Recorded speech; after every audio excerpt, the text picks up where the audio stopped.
I'm Ben. I'm sorry. If you would like to get your song reviewed, dear listener, there's the filthy capitalist option. As Sorry says, 125 gets you straight to the head of the line. You don't have to be a part of the alliance. You don't have to be part of the group. Wait a minute. And the biggest thing is you don't have to wait. You hop, skip, and jump right in front of everybody. 125 gets you there. You do that 3 times, and then get mashed down to the $75 rate for perpetuity. Yes! Also, there is a band review option.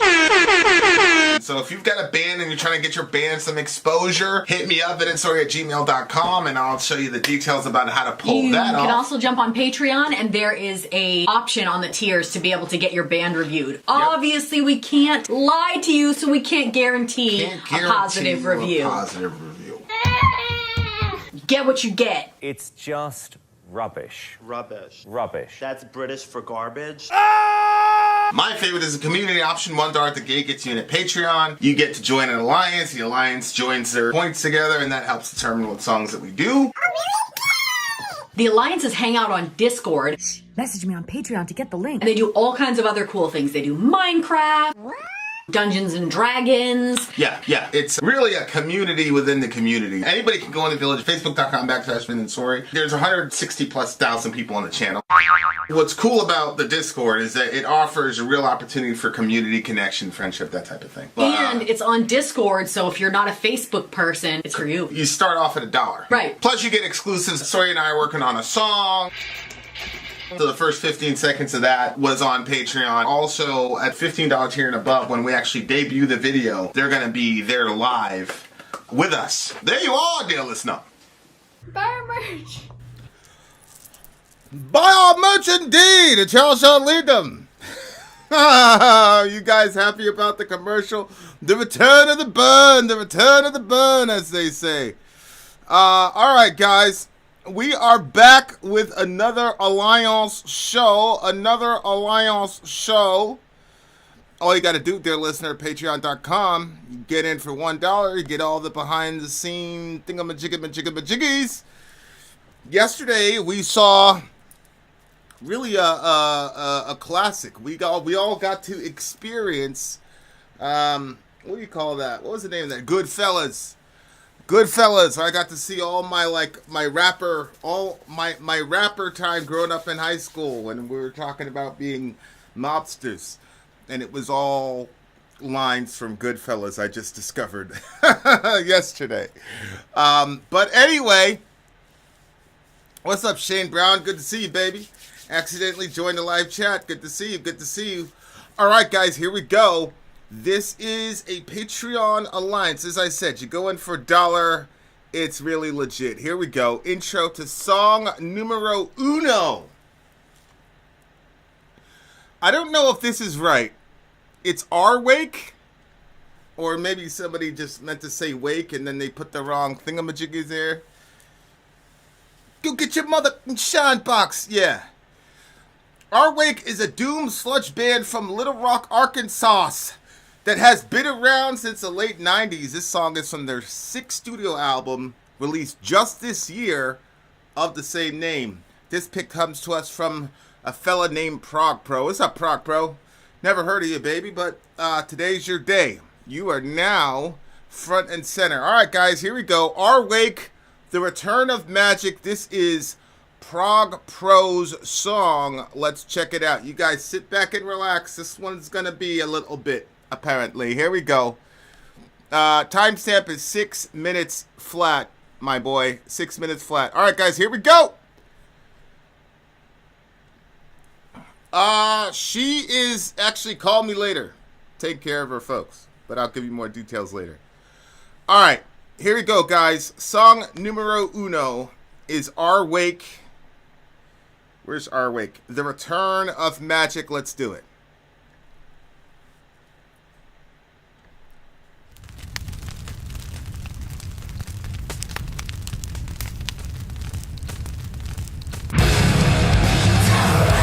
Are you guys hearing that?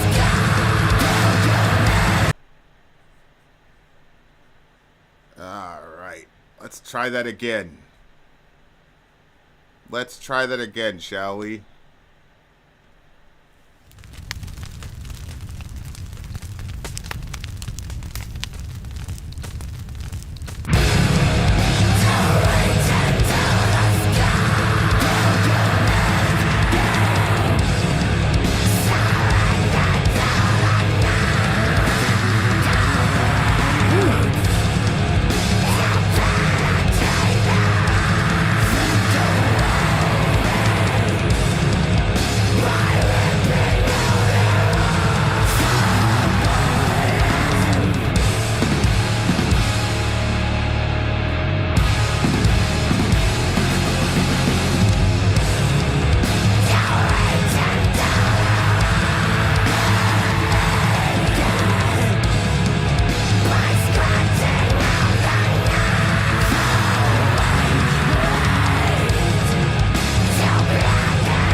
Sit there for a second, dear listener.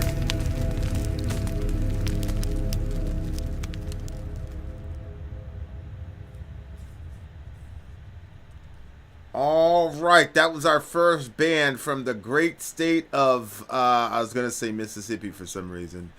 The great state of Arkansas. Arkansas. A lot of places, a lot of things we could say. Hold on, let me see here. Boom. Okay, all right, so lyrically, this song kind of caught me. I'm not going to say by surprise. I don't know if it's by surprise. But the way that he used words did kind of, it was arresting. Let's say it that way. All right. Let's just talk about the thing instead of talking about the effect that it had on you, Vin. Nobody cares, Vin, about the effect the lyrics had on you. We just want to hear what the lyrics actually say. Bless God. My friend lost her cat, and the cat just came black. All right. The return of magic. Okay, so the first thing is I didn't really understand the concept of magic until we moved to Maine. And in Maine, you had people that'll just straight up tell you, I'm Wiccan, I'm a witch, whatever. Wicca isn't really like an old ancient, like, oh, follow the old paths or whatever. I don't really know much about that world, like actual, like the real pagan world. But I do know that I'm told that even though a lot of these, Wiccan people feel that they're like old school and the original, that the Wiccan is kind of a new thing. But anyway, it wasn't until I ran into them folks, though, that I began to see, like, hey, this is not necessarily about, like, magic per se, as in, like, hocus pocus, as much as it is in really mastering nature. And, for the most part, it was like medicine, right? Like the witch lady, she knew how the spices or whatever it is could work together to mix up to make some medicine or whatnot. You know what I'm saying? So like, yeah, like Wicca comes from the 60s. It's kind of like a modern, it's not really like a, as ancient as people up there in Maine claim that it is. But it was interesting to think about, like, hearing stories about, hey, these people were healers. They understood how the roots worked and what to take for this ailment and that ailment. But because it wasn't connected to the Christian God, those people got marginalized. I don't know, like, the reality of that story, or like how real or how much of that is just lore. But it kind of it's like one of those things where, like, you kind of have a drunk uncle, and like somebody tells you that your drunk uncle did something, and it's like, it's outrageous, and for the most part you should demand evidence. But because it's your uncle, you're like, yeah, that kind of checks out. It's kind of like that, like when I hear these stories of, like, oh, like the witch lady that lived out in the woods that understood that these roots would help you with a headache, right? So you would go, and if your kid had a horrible headache, you'd take him to the witch doctor and shit. But then you'd burn that same witch doctor at the stake because there was some sort of village plague that happened, and nobody could figure it out, and because the witch doctor didn't have the correct roots or whatever, they said that she cast a spell in the village and set her on fire until she died, right? Like, that sounds horrible and like so rooted in ignorance, and like definitely not something you could justify from the New Testament, but it definitely sounds like my people. It definitely sounds like something we would do. You know what I'm saying? So it was a very kind of rude awakening when you run into people who say they're the spiritual, or at least like, worldview descendants of people that were burned alive. You know what I'm saying? For actually doing what God told us to do, which is to subdue the earth.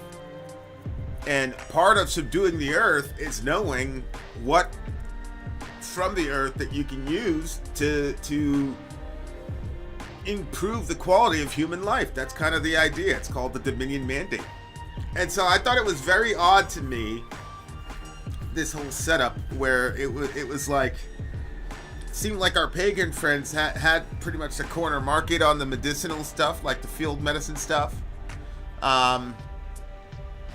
And I'm sure some of that was exaggerated, but some of it is like, it's got to be legit at some level. You know what I'm saying? Especially considering all the ignorant shit that Christians are co-signing to this day, to this moment.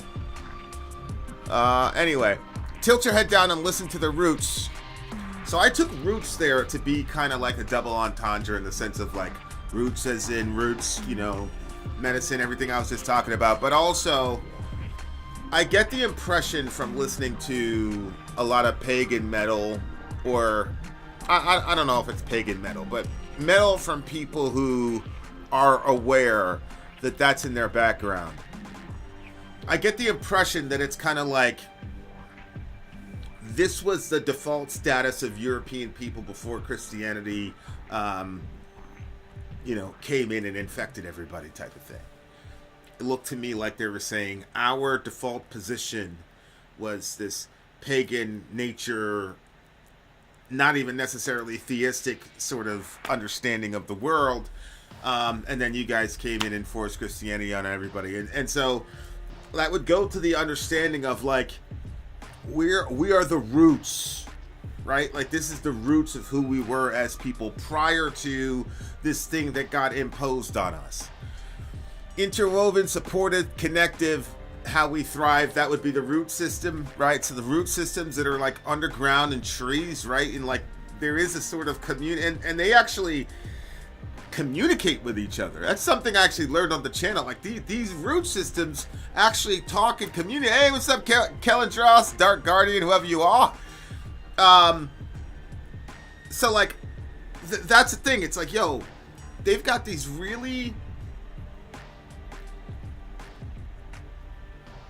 steady kind of history that we were here, and then Christianity came in and echoed it and ruined everything, and now it's like we're trying to get back. Interwoven, supportive, connected, how we thrive, unbroken, hungry for life. To all the witches in the wood and to all the goblins that understood, there is a spirit that walks among us, and it is living proof. So that looks to me like he's saying that in spite of the spread of these things that would come in the way of separating them from each other, they had a deeper level connection to each other, which was spiritual, and that's why they're still here. So even though they didn't have the, externalized, physicalized mechanisms in order to make religion go or make their society go or whatever you want to call it, they still had a spiritual sort of connection to each other that kept the thing alive, even where at the natural level you would not assume that it would stay alive. So that's why it looks like there's a spirit that walks among us, and it is living proof. Instants arise from the bottom to the top. Like in aversion to sulfurous, say let there be rot, right? So instead of saying let there be life or let there be light, right? It's saying let there be rot. So it's sort of like this reversal, this decreative effect that it looks like he's saying that the bad guys have. So going from bottom to top would be you're basing your religion or your worldview on something foundational, which is the roots of everything, which is one of the themes of the song, and you're trying to build upwards. But then it says, or top-down beliefs of the way that the world ought to be. It's fucking blessing you're alive with this suicidal theme. So you see right there, the bottom-up thing is the world where we get the ideas from the earth, right? It starts from the earth first, right? And then it rises up to people, right? And then people, and then you can go up to other things, but the foundation is laid there. What he's contrasting with is top-down belief systems, which are the guys at the top, they determine everything, and it's not rooted in anything, it's just the guys at the top, it's just elitism, and then they tell you down how to think, how to live, how to believe, whatever. And so it looks to me like he's presenting two different ways of living. One is a bottom-up type of living, which is like based on reality, things real and tangible, like the earth itself, and then humanity yeah, that's better. Grassroots, as controller's saying, right? So like we've got this like grassroots things and like literally grassroots in the sense of like literally building your worldview from the ground, literally, from the earth, literally, up, right? Because the earth came before us, right? And so, like, we occupy it. And so a bottom-up ideology is something that he's saying. It looks like he's saying it's more rooted in reality. There's a literal sense in which this worldview is rooted in reality, right? And that truth can never be expunged with religion. And so now you're being presented with a bottom-up way of looking at the world or a top-down way of looking at the world, right? And it's fascinating because what's appealing to the human mind, especially the westernized human mind, would be a bottom-up religion, right? That's something of the people.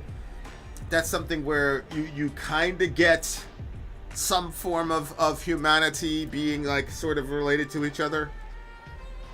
And so this makes sense that we would think that a bottom-up religion is better for us or more in line with American ideals than a top-down religion. What's fascinating is that Christianity says we don't have to choose. So Christianity says that God is the ultimate guy at the top of the food chain in Christianity, right? So you talk top down or bottom up. When you talk about top down in the world, that sort of hierarchical way of looking at reality, a lot of people have a real problem with that because the guys at the top generally make life a living hell for the people beneath them. So we have an aversion to hierarchy. But what if the guy at the top genuinely believed that his job was to serve the people beneath him at the bottom? I think in that third way, you kind of get a Hegelian sort of solution to the problem, right? Not top-down religion where it's exclusively hierarchical. Not bottom-up religion where you kind of have to reinvent the wheel every generation then. Because you don't want anything from the top down to tell you what to do, what to be. That's all going to come from the bottom up. Well, if you have bottom-up religion, then now you've got to reinvent the wheel every generation, and you're going to make some mistakes. It's going to take you some time, right? Like when human beings decide for themselves how they're going to do things, we get things like slavery and Holocaust, and we get what's happening right now when you look at the news, where you get a guy that's comfortable saying that he's going to murder an entire civilization of people. Right? So we look at that and we go, that is what's wrong with top-down religion. That's what's wrong with the top-down ideology.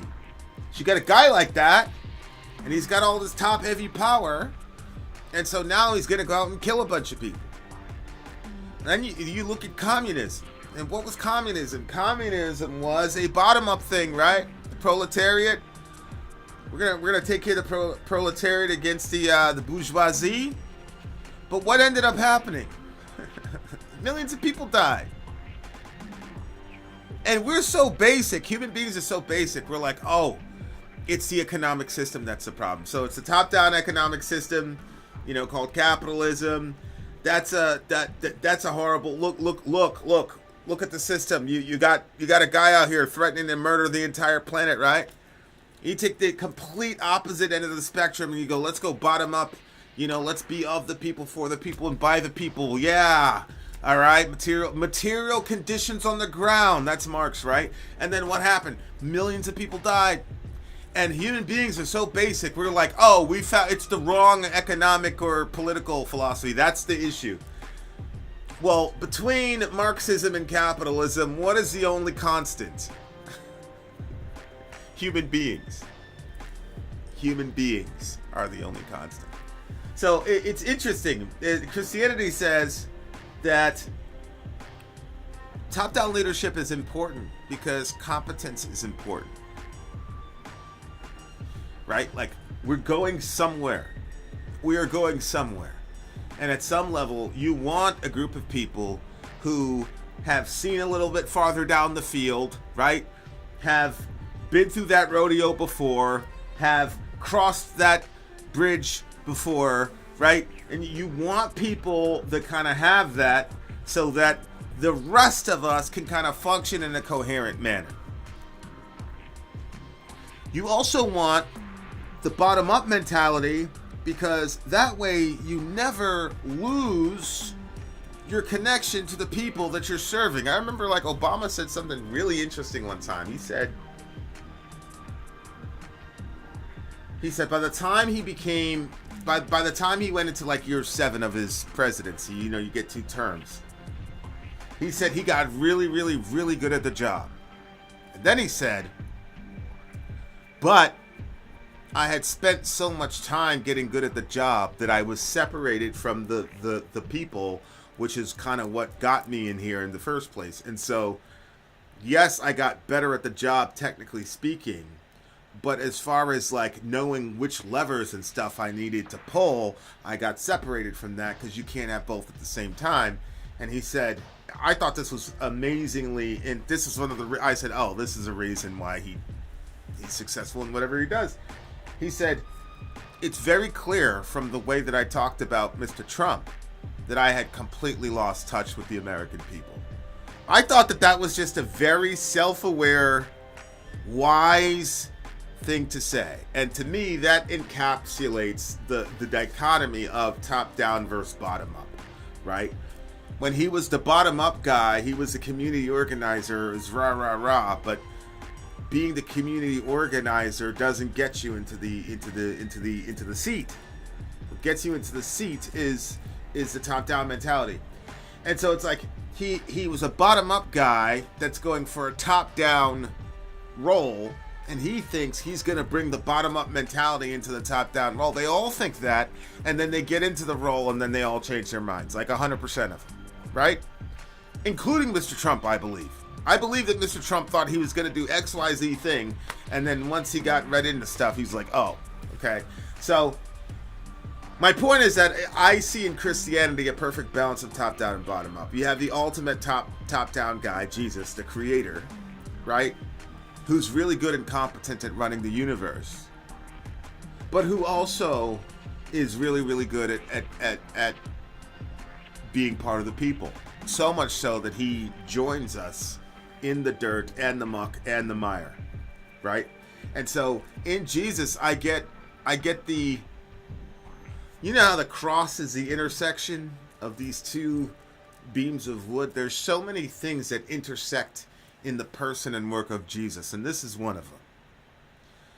Jesus finds the Hegelian dialectic to solving the problem that's in this passage, I think, namely the how do we reconcile the need for top-down competency and wisdom in sailing the ship, while at the same time, how do we maintain the bottom-up communion and the spirit as they were saying. He were talking about a spirit of unity. Okay, that's good. That's not a phrase that only belongs to the Bible. He was talking about some sort of ethereal, non-physical, incorporeal aspect of humanity that all of us share, that it's indelible, we can't put our finger on it. You have to agree with that if you're a Christian. I don't care if the pagan said it. I don't care. What he said is true. And so, I think that this has been one of the things that's always impressed me about metal, is the depth of the wrestling with these concepts. It's just mind-boggling to me the degree to which these guys are sitting. Who is Proc Pro? This is his band. It's mind-boggling to me how a bunch of dudes sit together, have these discussions, and then express these real amazing philosophical ideas that don't necessarily have clean resolutions, and putting that into music, and then being so invested in it that they're singing about it with like, it's just there really isn't another genre like metal. There really isn't, and the things that these guys have put out, it's such a weird. I'm just very proud to be a metal fan. It's just a weird thing to say coming into the community, but this is the deepest set of people. You know, I'm reading Aurelius, I'm reading some, whatever. People are impressed by their, but I just thought that it was, I could talk about this song for hours. I gotta have some discipline here. I never thought Trump thought of anything more other than campaigning for the crowd's cheering and also enriching himself and his blind loyal cronies. Yeah, I really think that he thought he was going to go and make a name for himself and really seal himself as the greatest of all time. And I think that was the goal. And now he's caught up in... I have no idea what's going on in our country, to be honest with you. This song's at 9.2. I went a little bit long on the review here, but at the same time, the song was a little bit long. You had to give it some justice, so don't be mad at me. But it just really, the dichotomy between top down and bottom up it was very, very interesting, because we're seeing it play out in the world, and I think that's I think this is one of the problems that elites have with Twitter as well, or just social media in general, is that all the little people at the bottom are on the same level as the elites. It kind of demystifies the elites. It's like, yeah, you had an egg sandwich for breakfast, bro, just like I did. You ain't really, 90% excellent. Shout out to Middle Earth. Maybe he'll make a return soon, inshallah. Alright, guys. That was song number 1. Went a little bit long. I'm sorry. It's a 9.2 for me. 9.2 for me. Alright, guys. Here we go. Song number 2. Song numero dos. Ben, timestamp is 41 even, okay? 41 even. Holy smokes. I went really long with that. Sorry. Sorry, guys. Sorry. Alright, here we go. Fluisteraars is a post-black metal band from the Netherlands. This particular song comes to us from Nail and is off their third record, Bloem, which means flower in English. Okay, now you had a translation, Kel, and I have a paid version of AI, so I threw my translation up into my AI, and this is what came out. So don't be mad at me if it's wrong, but it looks like it matches the thingamajiggy. So don't hurt me, Kellen Dross, but I'm pretty sure I got it right. All right, here we go. Here we go, guys. Song numero dos, Mar Ruine, which basically means moon ruin. Moon Ruin is the name of this song, y'all. Let's do it now.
What is this, Archero? Trombone?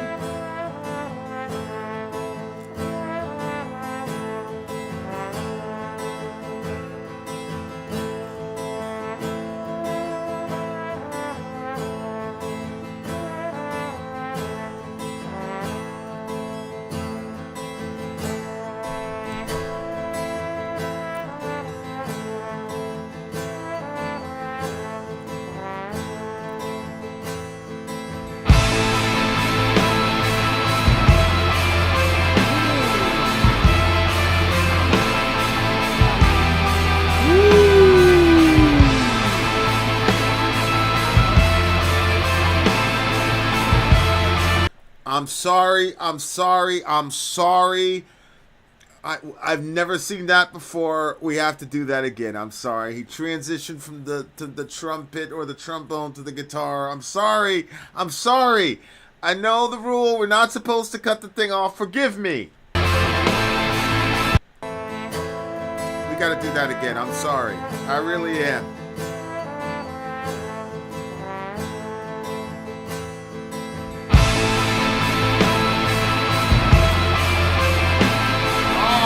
Man!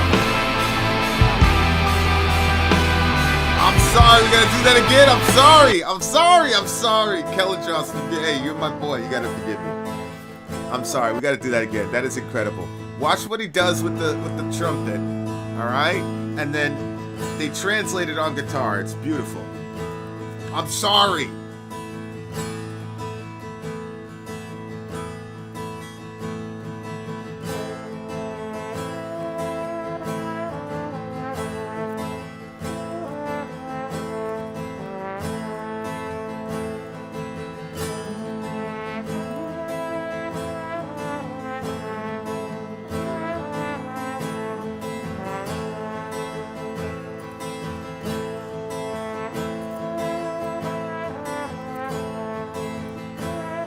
Like lulls you to sleep a little bit.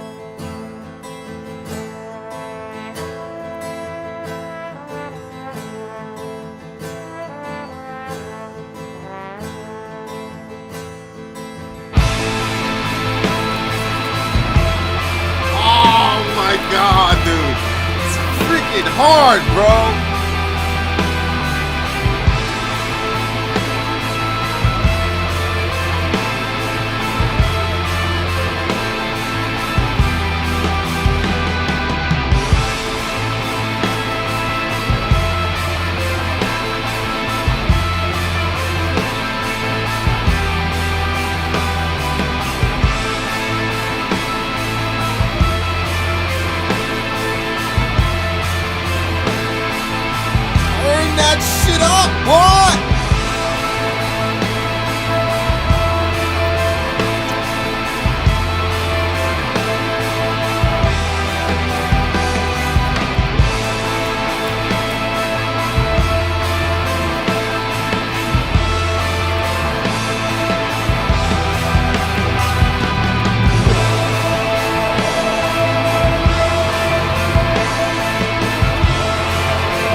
Yeah, Archero, it's my jam too.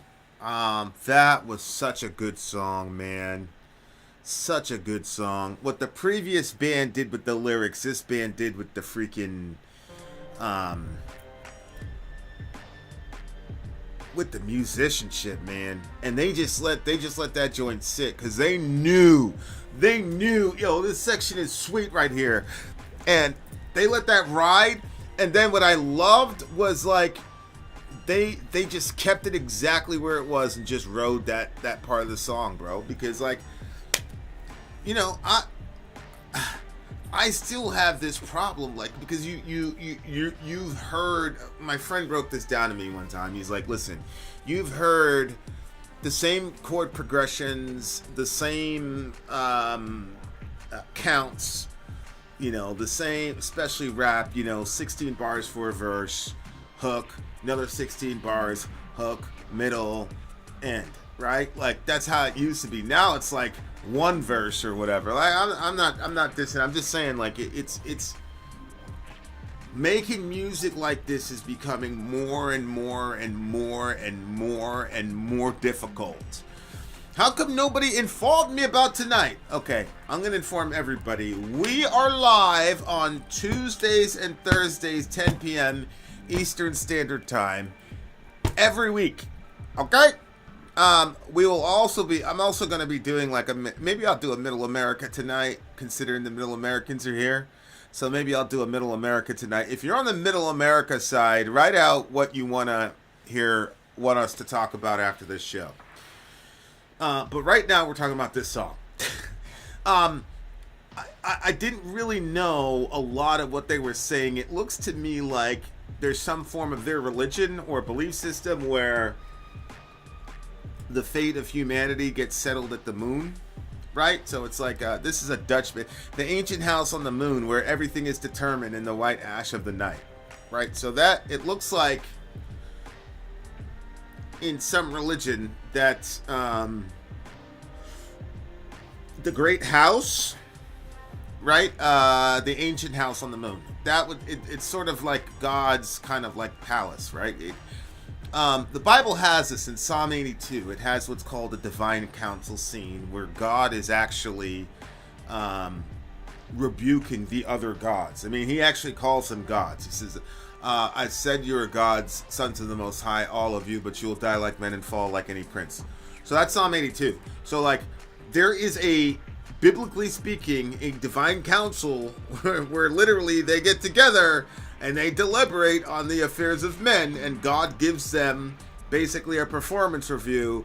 And in Psalm 82, he's not happy with them, and so, you know, that's what he says. I said you're a god. You know, I said you are gods, all of you, but you'll die like men and fall like any prince. And then the psalmist says, "Arise, O Lord, judge the earth, for you will inherit the nations."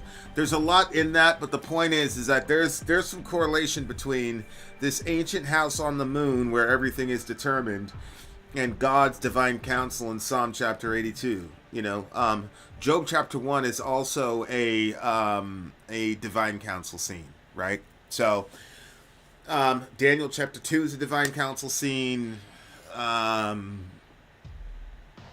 There's a divine council scene in 2 Kings. So anyway, my point is that there's a biblical kind of correlation here. A ripple in time that slowly descends. We are but a memory, an echo in the ruin of what once was.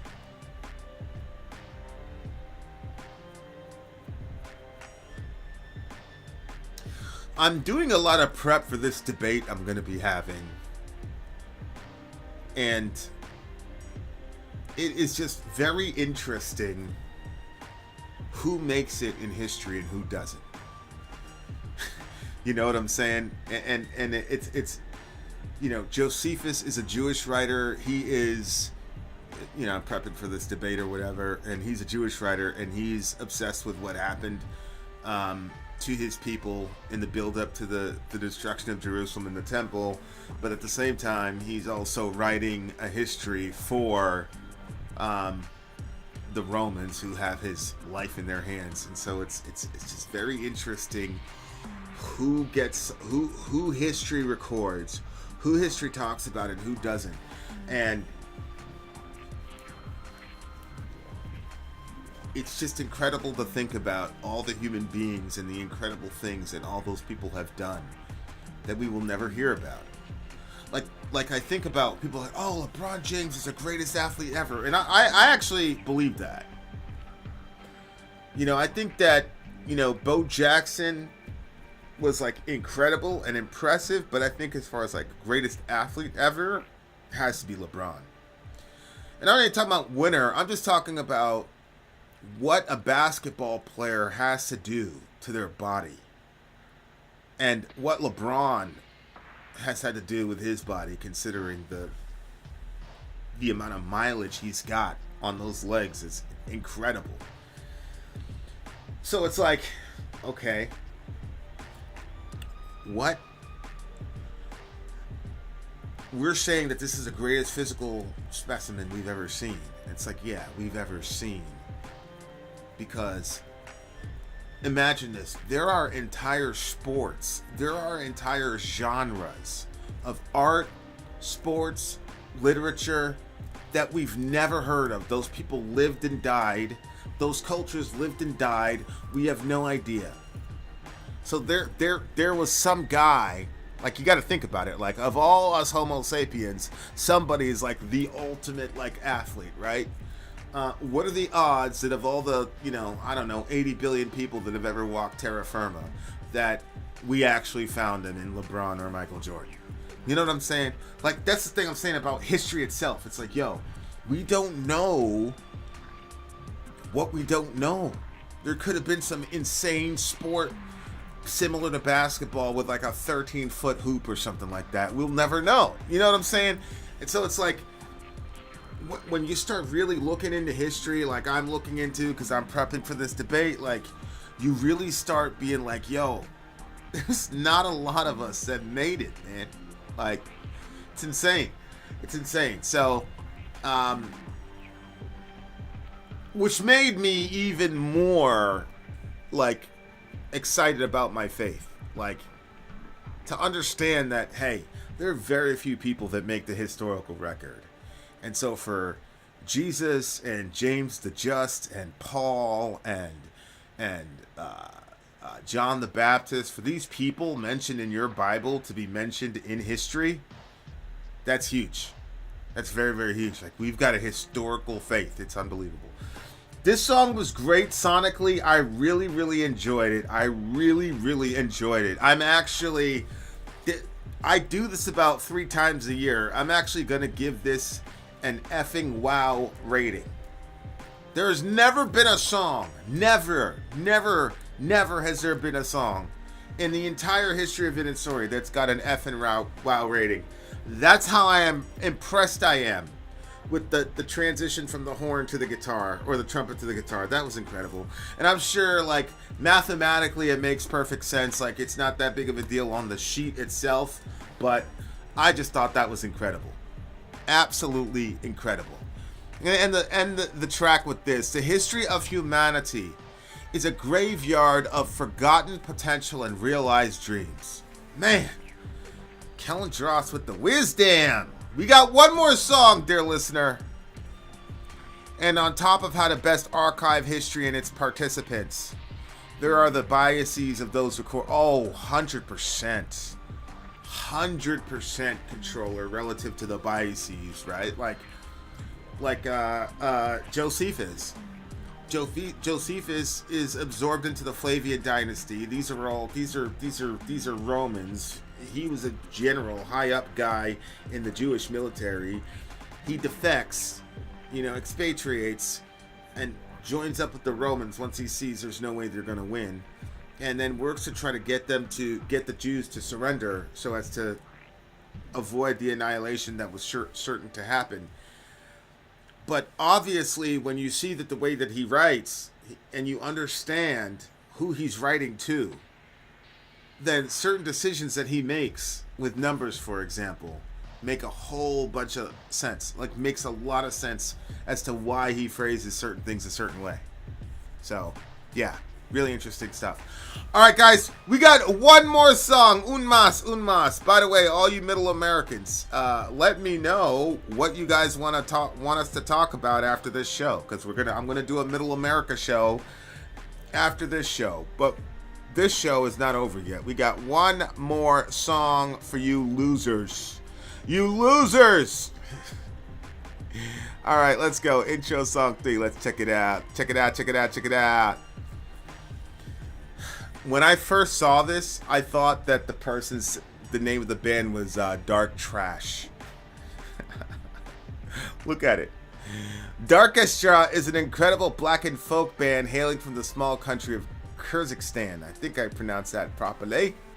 This pick comes from Prog Pro and is off their 4th album, The Great Silk Road. Wait a second. Is this another Prog Pro song? Is this another Do we have 2 Prog Pro songs today? Or did I get this intro wrong? Let me see. Prog Pro. Where'd you go, buddy? Oh, no. Okay, so it looks like Prog Pro's got 2 picks today. How do you rate? Prog Pro? How did you get your alliance to do that? All right. Well, good for you. All right, guys, here we go. Song 3. Song 3 for the big homie Prog Pro. He took care of his business, boy. All right. Cult Tengri. Shout out to Prog Pro. Let's do it, baby. Prog Pro in the house. Timestamp. Let's go with 103 even, Benji.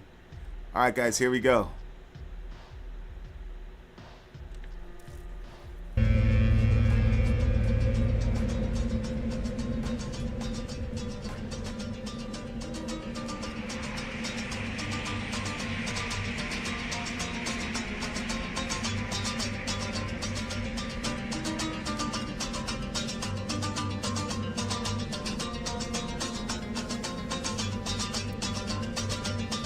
Interesting. It's a black metal band?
drum pattern's crazy.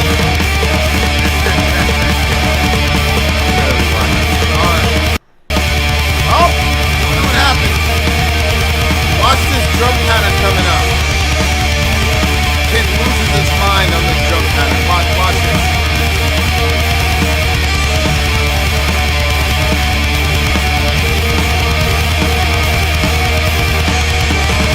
Right here.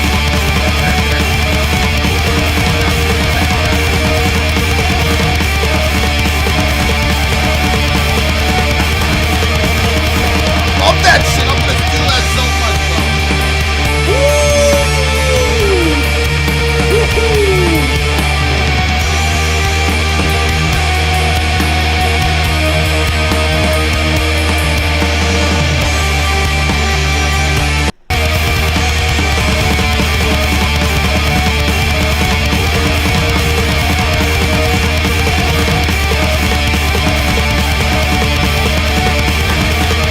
And they just goes right into that.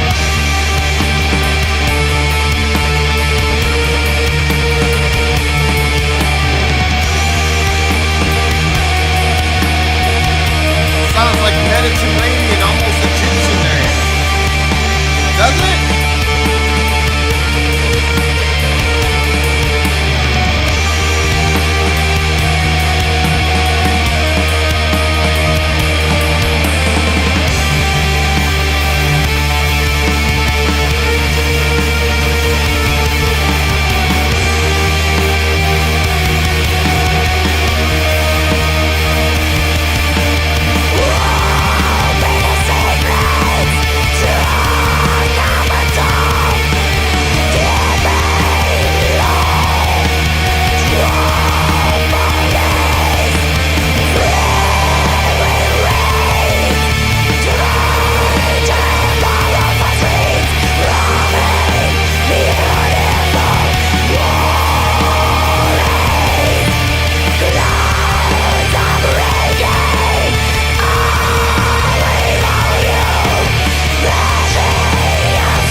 Like Yoko?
That was an amazing song.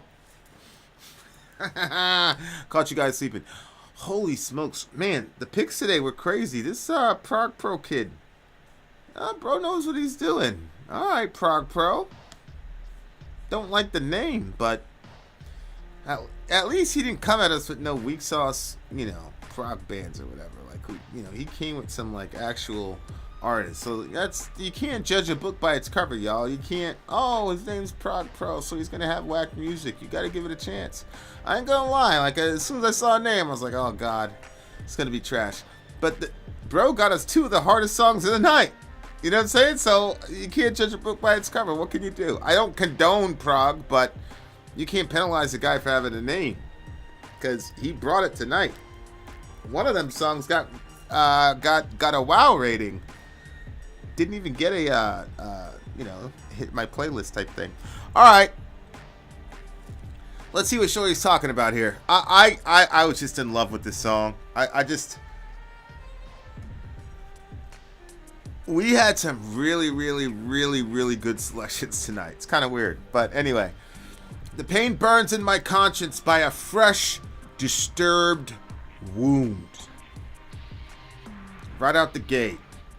Very, very positive. Right out the gate. Proc Pro's a made guy. Be careful, Vinny.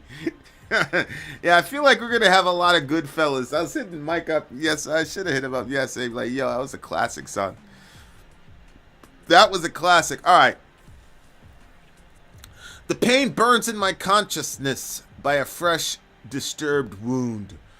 Why is your shape, Khan Tengri, bewitched by gloomy fog, seeing your silhouette tone apart? Okay, so Khan, I'm thinking, is probably relative to Genghis Khan. I thought Khan, isn't Khan like a titular term, like a king or something like that? So I think Khan is actually a title, not necessarily an actual name. So why is your shape, Khan Tengri, bewitched by a gloomy fog, seeing your silhouette torn apart? So Tengri, I'm assuming, is the name of this person. It's either the person's god or the person's leader or the person's boyfriend. I don't know. But what we do know is that Khan Tengri's form, shape, is being kind of subsumed into the fog and then gets torn apart. My heart is beating all the more strongly as if at a pillory. Wild villains beat the slave. Holy smokes. Tell me, ancient and mighty, how do you avoid burdensome light? What a set of lyrics. My heart is beating all the more strongly, as if at a pillory, wild villains beat the slave. That's talking about her heartbeat. Damn. That's hard lyrically, bro. That's like the scenic route, but that's hard lyrically. Holy shit.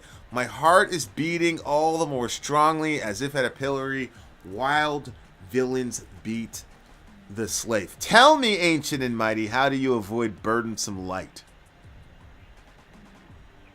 So she wants to stay in the night, I'm assuming, so that she can continue to dream, which, again, she's saying, tell me, ancient and mighty, and the only person that we've seen her talk to is Mr. Tengri, so that's why I said Khan Tengri might be like her god, or maybe her leader who has died, and this is how she's mourning her dead leader, right? Blackened by a wave of heavy clouds, how do you pass through 1,000 centuries? Why does your bottom poplar turn yellow before the autumn rain? Why is it so sad? I don't know anything about the poplar other than trees might represent this person. And I'm assuming that poplars turn yellow before in that particular season. But this tree is turning yellow beforehand, which is basically like premature. So I'm assuming that maybe this person died prematurely, right? Because the leaves are displaying themselves prematurely. You know, they're turning yellow before the season. So that looks to me like some form of like some form of that. You know what I'm saying? Why is it so sad? Open the secrets, two-humped top. Deep and long truthfulness. Free wind brings you to powerful screams. Free wind brings to you powerful screams from the beautiful valleys. Clouds are breaking off above you. It's splashing a surf of new life.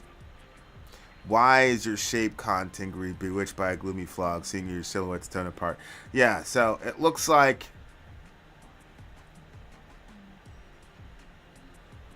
I don't know what the two-hump top is, which is kind of interesting. Deep and long truthfulness. Free wind brings to you powerful screams from the beautiful valleys. I don't know if she's talking to the land itself now. Maybe Khan Tengri is actually talking about the land, because it says, deep and long truthfulness, free wind brings to you powerful screams from the beautiful valleys. Clouds are breaking off above you. So if she's in the land, the clouds would be breaking, or if he is the land, the clouds would be breaking above him. It's splashing a surf of new life. Yeah, so they're either talking to their god, who is a king, or maybe it's talking about their homeland. Could be talking about their homeland. That kind of works. Maybe it's talking about their homeland and then the destruction of said homeland.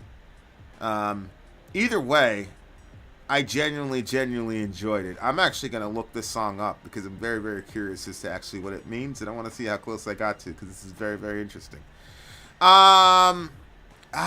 Between this and the other one for Song of the Night.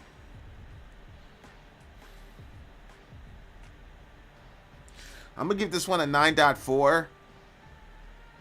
It's actually a mountain in Kyrgyzstan. Okay. All right. See? There we go. That's good intel. So Khan Tengri is a mountain in Kyrgyzstan. Okay. So that kind of clears it up, because that's when we talk about like free wind brings to you powerful screams from the beautiful valleys. Clouds are breaking off above you.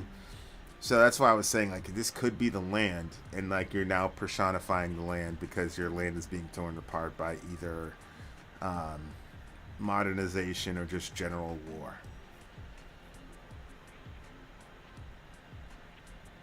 But gosh, I'm gonna give this one a 9.4. Nah, I still gotta give my WoW rating to the other Prog Pro song. Prog Pro, man, you did your thing today, man. This was your night, for sure. Like, I had to struggle about which one of your songs to make Song of the Night. So, shout out to Prog Pro. And thank you, man, for not, showing up with some weak-ass, prog band or something like that. It's basically about their homeland. The whole album, I suspect, since it's called The Great Silk Road. That would make a lot of sense. Musically, it's a 9. Vocally, a negative. Vocally, it's a negative infinity. All right, I'm gonna close out this show. Middle Americans, if you're on the Middle America side, stay where you are. I'm gonna shoot at Middle America. Everybody else, much love to all you beautiful people. All you people on Vin and Sori land, much love to all you beautiful people. If you want to keep chilling, you can come check us out at the after party at the on the Middle America side. On the Middle America side, dear listener, I will see you beautiful people later. I'm going to be in Middle America. Goodbye.